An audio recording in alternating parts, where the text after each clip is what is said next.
नमस्ते। आज मैं कुछ मूलभूत व्याख्याएं जो संगीत के हैं वो मैं आपको बता रहा हूँ। ये जो चार जो मूलभूत या पांच मूलभूत बातें हैं जो कि हम चर्चा करते रहते हैं और लोग सारी दुनिया में इस चीज़ का प्रचार प्रसार करते हैं। जैसे कि स्वर, पहले तो नाद, स्वर श्रुति और ध्वनि, ताल लय वगैरह, जो कुछ जो टोनल एस्पेक्ट्स हैं और कुछ टेम्पोरल एस्पेक्ट्स हैं। तो ब्रॉडली कुछ ध्वन्यात्मक है और कुछ बातें जो है वो समय से उसका संबंध है, टाइम से संबंधित। तो पहला जो हम ये शब्द लेते हैं वो है नाद। तो पहले मैंने क्यों नाद लिया? नाद इसीलिए लिया क्योंकि हमारे सब पुराने शास्त्रों में ये लिखा हुआ है कि नाद, ये कोई भी साउंड है उसको नाद कहते हैं।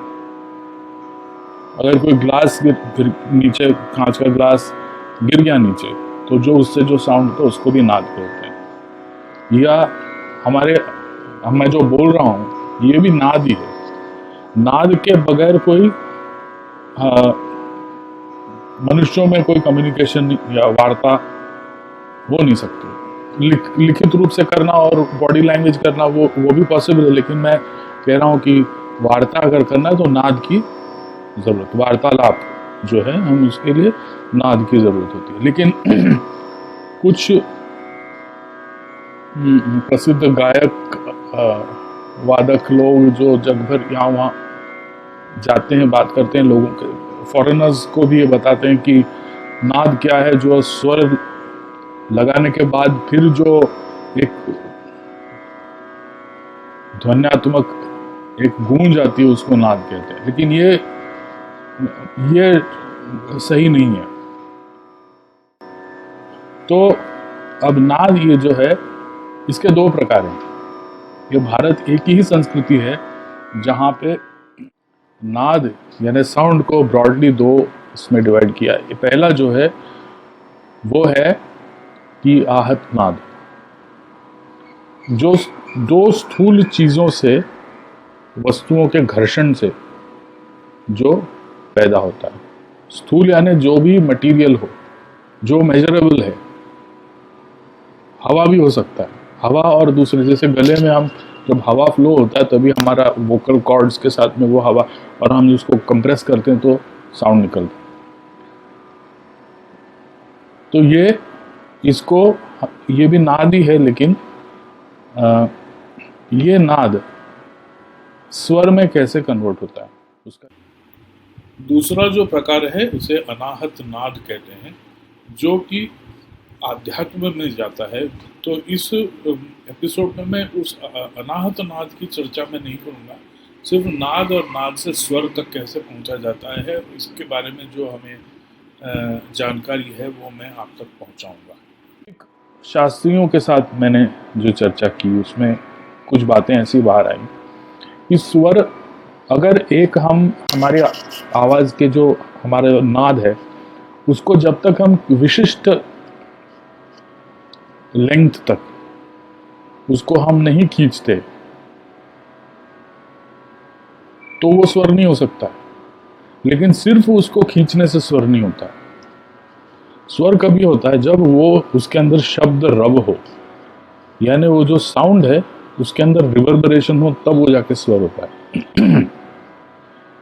और उसका फिर क्वालिफिकेशन ऐसा है कि सिर्फ रिवर्बरेशन होने से भी वो स्वर में क्वालिफाई नहीं होता। तो कब वो स्वर में क्वालिफाई हो सकता है? जब उस नाद का एक थोड़ा सा टेम्परेचर नॉर्मल बॉडी टेम्परेचर से थोड़ा ज़्यादा हो, तब वो जाके स्वर क्वालिफाई करता है। लेकिन मातंग मुनि जो थे 8th सेंचुरी एडी में उन्होंने ये संगीत के स्वर को बहुत अलग एक स्तर पे उनका डेफिनेशन पहुंच गया।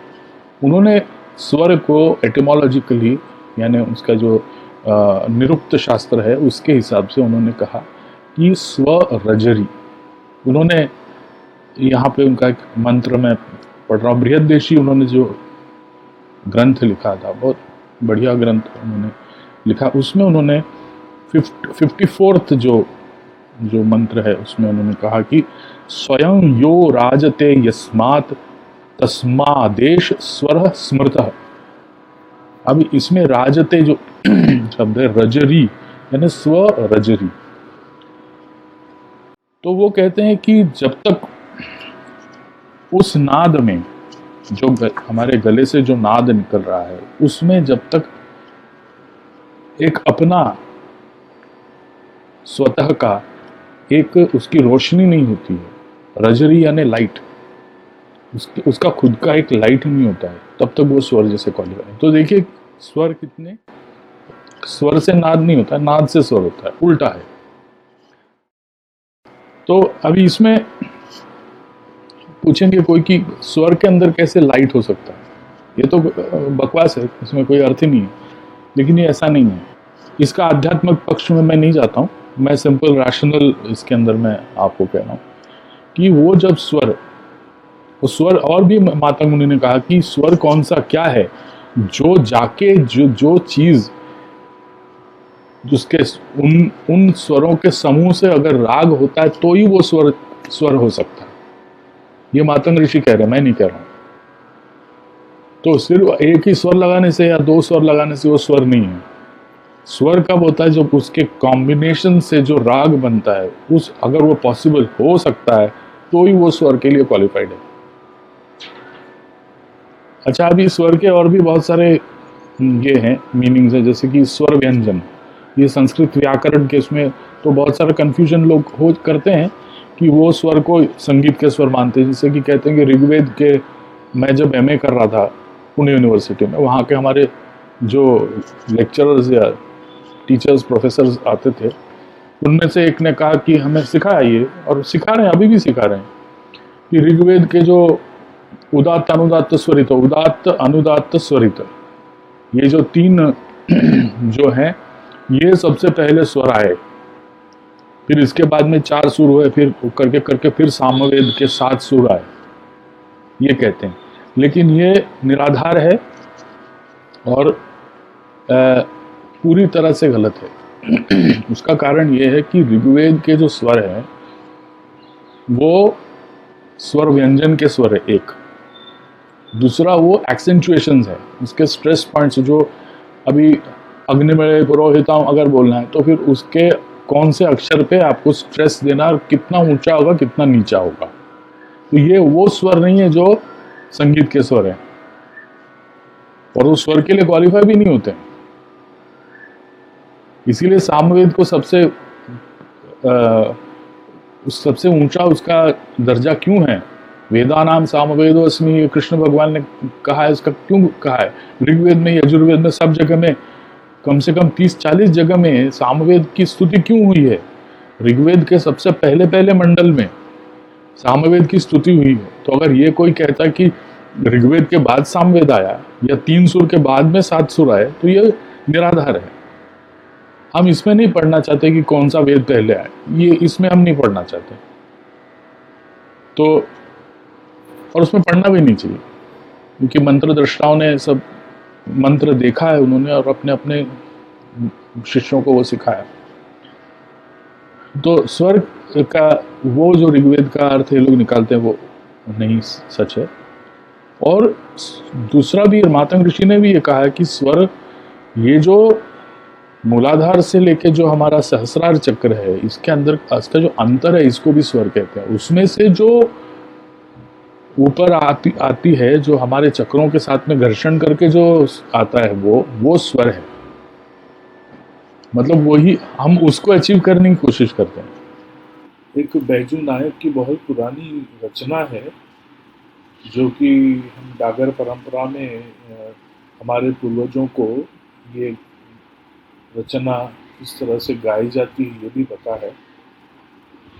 तो वो कहते हैं कि स्वर तत्व ज्ञान जीवन मुक्ति को रूप साधे तब पावे। ये कह रहे हैं किस तरह से नाद निर्माण होता है हमारे शरीर के अंदर। आगे कहते हैं कि ज्ञान ज्ञान को हे गुनी जन सुनो प्रमाण। यानी कह रहे हैं कि इसका जो ज्ञान है इसका प्रमाण क्या है वो आप सुनिए। जीव चित्त फिरे तब पावक में प्रवेश करे, देह वायु को ले जाए ब्रह्म ग्रंथि करके सवार। ताते ऊर्ध्व होवे नाभि निकट पंचम ध्वनि, ताते आवे हृदय स्थान तब कंठ मध्य पूर्ण होवे। स्वर पान अपान व्यान उदान समान, या विधि नाद प्रकट होवे नायक बैजू गुरु ज्ञान। ये मैं जस्ट इंफॉर्मेशन के लिए कह रहा हूँ। तो अगर कोई ये कहेगा कि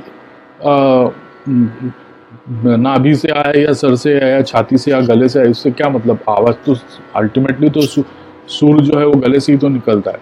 ये जो कहते हैं तो ये चीज नहीं समझते हैं कि हमारी परंपरा में, डागर परंपरा के अंदर ही ऐसे बंदिशें हैं जो पूरा ये चक्रों के बारे में, और स्वर कैसे मूलाधार से कैसे वो नाभि में आता है, फिर कैसे वो मणिपुर चक्र में आता है, फिर वो अनाहत चक्र से फिर वो वैखरी रूप में आता है। कौन से स्वर आपके भरतनाट्य इसमें अभिनव भारती में या मेरे ख्याल से संगीत रत्नाकर में वो हर स्वर की जगह दी हुई है कि कौन से। ये तो शास्त्र सम्मत है, आप उसको माने ना माने वो आपका प्रॉब्लम है। हमारे उस्ताद भी वो दिखाते थे कि देखो ये हमने वो करके भी देखा, वो सच है कि वो कौन सा स्वर कहाँ पे वो ज़्यादा उसका रिवर्बरेशन होता है। तो ये जो सहस्त्रार और मूलाधार का जो स्पेस है, इसको भी स्वर और एक है अर्थ, जो धरती और सूर्य अंतर है उसको भी स्वर कहते हैं। तो इसको ये रूपक भी मान सकते हैं हम कि मूलाधार धरती है और सहस्रार ये सूर्य है, तो उसके बीच का जो अंतर है उसको भी स्वर कहते हैं, अंतरिक्ष भी कहते हैं। तो ये देखिए, जो पिंड में वही ब्रह्मांड में हमारा सनातन धर्म यही मानता है कि जो हमारे अंदर है वही बाहर है, या जो एटॉमिक न्यूक्लियर लेवल में जो है वही यूनिवर्सल लेवल में भी ट्रू है। पिंड ब्रह्मांड का एक्चुअली वो मीनिंग है, अंदर बाहर से कोई उसका उतना इंपॉर्टेंस नहीं, कि जो न्यूक्लियर लेवल में ट्रू है वो यूनिवर्सल लेवल में ट्रू है। ये उसका पिंड ब्रह्मांड कॉन्सेप्ट का अर्थ है। तो अभी ये थोड़ा सा मैं डाइग्रेस कर गया। अब देखिए, जो कॉन्सेप्चुअली आपको स्वर के अंदर जो सत्य दिखाई दिया, जैसे कि मैंने आप पहले कहा था कि स्वरजरी एक है, जो लाइट की बात कही, थोड़ा सा टेम्परेचर रेंज की बात कही मैंने कि थोड़ा सा जब तक हमारा आवाज़ गर्म नहीं हो जाता है, ये कॉमन पार्लेंस में हम कहते हैं कि आवाज़ थोड़ा सा गर्म हो जाए, तो जो स्वर का जो क्वालिटी है थोड़ा सा बॉडी टेम्परेचर से थोड़ा सा ज़्यादा उसका टेम्परेचर होना चाहिए। और ये आप करस्पॉन्ड करिए कि सूर्य का टेम्परेचर मून से, जो चंद्रमा से जो उसका टेम्परेचर बहुत ज़्यादा है। तो हमारा जो एनालॉजीज जो हमने यूज़ किया है एंशंट इंडिया में, भारत में जो भी हमने एनालॉजीज यूज़ किया, चंद्र सूर्य, और मैंने आपको पहले कहा कि किस तरह से नाद का की कल्पना की गई है, किस तरह से नाद डेवलप होता है, कैसे नाद स्वर में कन्वर्ट होता है। स्वर में कन्वर्ट होने के लिए थोड़ा सा टेम्परेचर राइज होना चाहिए, लाइट होना चाहिए, थोड़ा एक ड्यूरेशन तक उसका कंटिन्यूटी होनी चाहिए। ये सब बातें आप जब एनालॉजीज आप देखेंगे, there is some relationship between this Chandra and Surya. चंद्र सूर्य ये नाड़ियाँ भी हैं हमारे जो मेन इड़ा पिंगला जो हम कहते हैं, इड़ा पिंगला सुषुम्ना वो नाड़ी है जिसके अंदर से कुंडलिनी शक्ति हमारी ऊपर आती है और सहस्रार चक्र में जाता है। लेकिन ये चंद्र नाड़ी जो है ये टेम्परेचर लो टेम्परेचर का है, और सूर्य नाड़ी ये हायर टेम्परेचर का है। और ये नाड़ी हमारे श्वास के अंदर से हमको समझ में आता है कि जब ठंडी होती है तब सूर्य नाड़ी चालू हो जाती है हमारी, और चंद्र नाड़ी तब चालू होती है जबकि बाहर जब गर्मी होती है तब। ये नोटिस करिए, that is a sign of a healthy human being. तो ये तीनों जो चीज़ें हैं, light, temperature, length of time, ये सब रिलेटेड टू स्वर। स्वर ये जो है हमारे श्वास को भी स्वर कहते हैं। एक प्राचीन विद्या भी है जिसे स्वरयोग कहते हैं, या स्वरोदय विद्या भी कहते हैं, स्वर योग विद्या भी कहते हैं। तो ये सब चीज़ें जो हैं, हम जब गाते हैं, हम परफॉर्मेंस करते हैं, हम इन सब चीज़ों का ध्यान करके नहीं करते हैं या डेलिबरेटली नहीं करते हैं। हमारी जो परंपरा में हमको कहा गया हम उस तरह से करते हैं और गाते हैं। लेकिन ये जो मैं कह रहा हूँ, ये उस चीज़ के पीछे का ज्ञान है, उसके पीछे का जो प्रमाण है वो मैं कह रहा हूँ। इसी ज्ञान विज्ञान विद्या को ध्यान में रखते हुए मैंने एक रचना की है राग सरस्वती में। इसे आप कृपया सुनिए। अष्टांग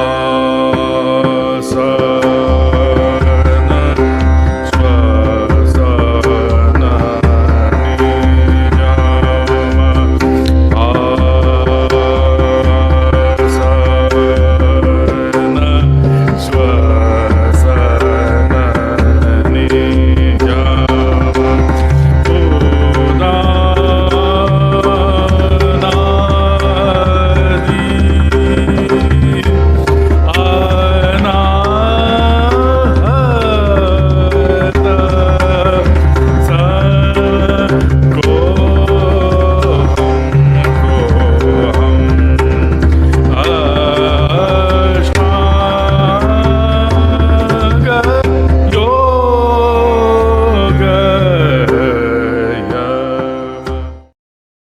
क्या अंतर है? क्योंकि ऐसा लगता है ना, ध्वनि मतलब वही नाद ही है और क्या है, तो वैसा नहीं है। जो नाद या स्वर, जो हमें कोई चीज़, कोई एक दृष्टि की तरफ या कोई एक्सपीरियंस की तरफ वो हमें इंगित करता है, सजेशन करता है, उसको ध्वनि कहा गया है। तो कश्मीर शैविज्म में काफ़ी कुछ इसके बारे में लिखा हुआ है। ध्वन्यालोक एक कंप्लीट काम ही है ध्वनि के ऊपर। फिर भर्तृहरि ने शब्द ध्वनि, अभी शब्द का और वर्ड का कोई संबंध नहीं है। तो भर्तृहरि ये इन्होंने पाणिनियन ग्रामर के उसके ऊपर से उन्होंने अपना शब्द की कल्पना को उन्होंने लोगों तक उजागर किया। अक्षर भी अलग है, शब्द भी अलग है। बहुत सारा हमारे जो संस्कृति में ये जो कॉन्सेप्ट्स है, इसको आप जब तक पूरी तरह से समझेंगे नहीं तब तक ये आप इसको। तो राग क्या होता है? अभी हम राग में आते हैं। तो रंजयति इति राग तो ये सब लोग कहते हैं, लेकिन मेरे एक प्रेजेंटेशन में मैंने लीड्स यूनिवर्सिटी में यूके में मैंने ये कहा था कि राग एक ऑर्गेनिक एंटिटी है। जैसे देवी देवता हैं, वैसे राग रागिनी भी अस्तित्व रखते हैं, और वो आप चाहेंगे तो आपके पास आएंगे, ऐसा नहीं है। वो अपने खुद के मर्जी से, अपने खुद के इच्छा से, वो जब वो सर्कमस्टेंसेस, कंडीशंस देखेंगे कि हाँ ये ठीक कंडीशंस है, तब वो उतरते हैं। तो ये हमने हमारे गुरु उस्ताद सईदुद्दीन डागर के एक परफॉर्मेंस में, पूना में ही, मैं पूना में रहता हूँ, तो पूना के अंदर एक परफॉर्मेंस में उन्होंने काम्बोजी राग गाया था बंदेली खां के मज़ार पे। तब मैं उनके साथ में था, सब लोग थे। तभी उन्होंने काम्बोजी राग गाते गाते, जब वो मध्यम गंधार पे रुके थे बहुत देर, फिर जैसे वो मध्यम पे जाने लगे तब वो रुक गए। तो हमने कहा ये गाते गाते रुक क्यों गए? तो फिर उन्होंने कहा कि ये जो आगे का स्वर है ये किसी के बस का नहीं है, या राग भी किसी के बस का नहीं होता है। ये क्योंकि मैं डागर पर ही पैदा हुआ हूँ, तो वो मैं गाऊंगा या ऐसा करूँगा, या मैंने बहुत सारी साधना की और मैं वो राग को बुलाऊंगा तो झट से आ जाएगा, ऐसा नहीं है। आपकी साधना को वो रिस्पेक्ट करके आएंगे, राग रागिनी जो भी है वो आपके सामने अवतीर्ण होंगे, और वो तभी पॉसिबल है जैसे हमारे गुरुजी, हमने जिनसे 2 साल हमने उनसे गाइडेंस लिया, पंडित उदय भवालकर जी, उन्होंने भी कहा था कि जब तक आकार आपका जब तक सिद्ध नहीं होता है तो फिर आगे कोई कुछ भी सिद्ध नहीं होता है। तो ये भी बात सत्य है कि हमारे प्रोनाउंसिएशन ये। अच्छा, अभी स्वर का और एक अर्थ है कि जो हमारे स्वर यानी गले का स्वर, इसको भी स्वर कहते हैं, गले को भी स्वर कहते हैं। तो कहते हैं, हमने देखा ना ऑल इंडिया रेडियो में, विविध भारती में हमने सुना है कि इनके स्वर में अभी आप लता मंगेशकर के स्वर में आप गाना सुनिए, ऐसा बोलते हैं ना, वो स्वर गला है। तो you identify one person from that voice, इसको वॉइस कहते हैं। वॉइस में और स्वर में भी, ये स्वर में और वो स्वर में भी फर्क है, अंतर है। तो क्योंकि ये स्वर उस स्वर को कैरी करता है, इसीलिए उसको भी स्वर कहते हैं। मतलब हम जिस अभी स्वर को डिफाइन कर रहे थे, क्योंकि वो इस गले में वो कैरी हो रहा है, इसीलिए उसको स्वर कहते हैं। तो उसको सिर्फ कम्युनिकेट करने के लिए एक नाम दिया गया, लेकिन उसका वैसे कोई नाम नहीं है। अब श्रुति की बात करते हैं, श्रुति, कोई भी चीज जो सुन सकते हैं उसको श्रुति कहते हैं। वेदों को भी श्रुति कहते हैं, क्योंकि वो जो उनके शिष्य थे ऋषियों के, उन्होंने वो सुन के पाठांतर करके फिर उसको आज हमारे यहाँ तक लाया। हजारों साल ट्रैवल करके आज वेद हमारे पास आए। तो ये ओरल ट्रेडिशन कहते हैं इसको, कि जो गुरुमुख से जो विद्या है वो, उसको भी श्रुति कहते हैं। और स्मृति, पुराणों को स्मृति कहते हैं। ये अंतर है श्रुति। ये मूल श्रुति का एक अर्थ है कि जो सुना गया है, सुन के हमने जो कम्युनिकेट किया है वो। दूसरा मेरा एक मैंने उसमें वो ऐड किया है कि जो भी सुना जा सकता है वो भी श्रुति है। जैसे अगर दो स्वर के बीच के जो स्वर हैं, उसको जितना आप सुन सकते हैं वो सब श्रुतियां हैं, और जो सुन नहीं सकते वो श्रुति नहीं है। तो अगर भीमपलास का गंधार, जौनपुरी का गंधार और तोड़ी का गंधार, ये तीनों गंधार अलग हैं और वो श्रुतियां हैं। इनफैक्ट सब स्वर श्रुतियां ही हैं, क्योंकि हम सब स्वर सुन पाते हैं। तो स्वर और श्रुति में वैसे कोई अंतर नहीं है, लेकिन जैसे जैसे सूक्ष्म होते जाता है स्वर, हम उसको श्रुति कहते हैं, क्योंकि अरे इसको सुनने के लिए हमें एक एडिशनल एफर्ट लेना पड़ता है, साधना करनी पड़ती है उसको सुनने के लिए, इसीलिए उसको हम श्रुति कहते हैं। तो साधारण रूप से मैंने आपको एक छोटा सा इंट्रोडक्शन दिया, सिर्फ जो टोनल एस्पेक्ट है उसका। टेम्पोरल एस्पेक्ट बहुत बड़ा है, उसके बारे में मैं तो क्वालिफाइड नहीं हूँ। हमारे साथ में जो पखवाज बजाते हैं वो लोग आपको इसके बारे में बता सकता है। लेकिन ये कह सकते हैं कि लय ताल, ये दो बेसिक चीजें हैं जिसकी वजह से हम कोई गाते हैं, कोई कॉम्पोजिशन या बंदिश जिसको कहते हैं हम गाते हैं, तो ताल की जरूरत पड़ती है, लय की जरूरत पड़ती है। वैसे आलाप में भी लय होता है, हम आलाप जब करते हैं, सिर्फ जो ध्रुपद के आलाप और बंदिश के बारे में मैं फिर से दूसरा एक एपिसोड में करूंगा। धन्यवाद।